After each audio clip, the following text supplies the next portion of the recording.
In this tutorial, I'm going to show you the pages and menu and how we can combine these two.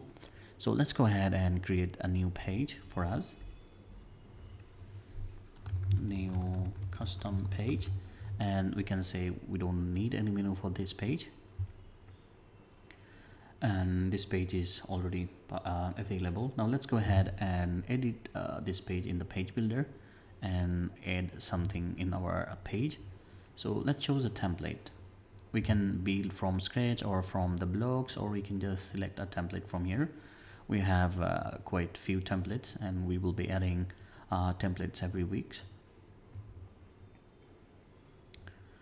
So let's pick one template that we'd like. It can be anyone.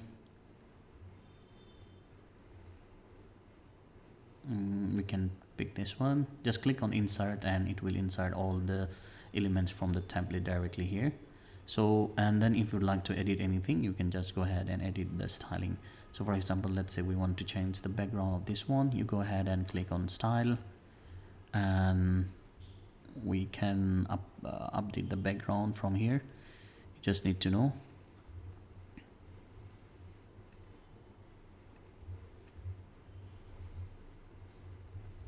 Whichever the background that you prefer. So this is just one way to do these things, and if you would like to make it a little bigger, you just need to increase the column. So you need to understand how column works. So normally a column, there are a total of 12 columns. So if it is 6 and if it is 7, that means it is total 13. So it will never fit. So what we have to do is we have to reduce it to a little bit less. So now it is fitting, but we can make it 6 6. So this is how it looks. So you need to remember always that it has to be a total of 12 columns. You see, it's a 12 column. We can make it 4, and it will be really small, and it will leave us a lot of space at the right. Let's keep it full here. That's good. So this is how you create a page, and let me save this one and see it in a preview mode. So this is how it looks. Now let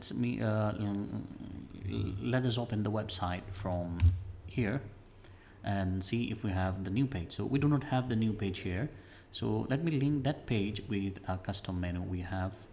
So let's open the page again, go to the menu, and we have the primary menu here. Edit the menu.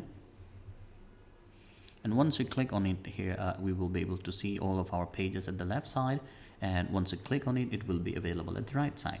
And also we will be able to sort it however we will like. So this is our custom new page. So it is custom, we can add that. So the page is added, and we can change the level. So new version, whatever the level we'd like, and we just click. Now this menu is added. Let's edit before the blog. That's it. We save the menu and we visit the page, refresh it. Now you see new version is added, and if you click on this new version, then we will be able to see our page here. Now we do not see the menu at the top of this page just because we have not assigned a page here. So once you assign the page, you will be able to see in this page here as well. So let me go ahead into the page, and this is the page, and it says no menu at the moment. So you go ahead in the page settings, and from the page settings you add your primary menu here, because that was the primary menu. If you go to all menu, this is the menu you have. So if you refresh this page again, you will be able to see the menu at the top. So here we go, we see the menu at the top.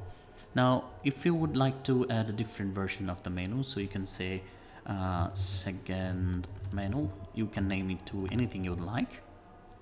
So we have a second menu here, and you can go ahead and edit that menu. And if we have added this menu, and just we add this link, and maybe we could add another menu here. That's it, 2 menu here. And if we go to this page again, and let's say we change our menu from primary to the second menu, so we have changed. Now if we refresh this one, we will be able to see our second menu. Here we go, the menu item is changed, and we can only see the second menu here. Okay, so this is how the menu and the pages works together. Thank you for watching. Have a nice time.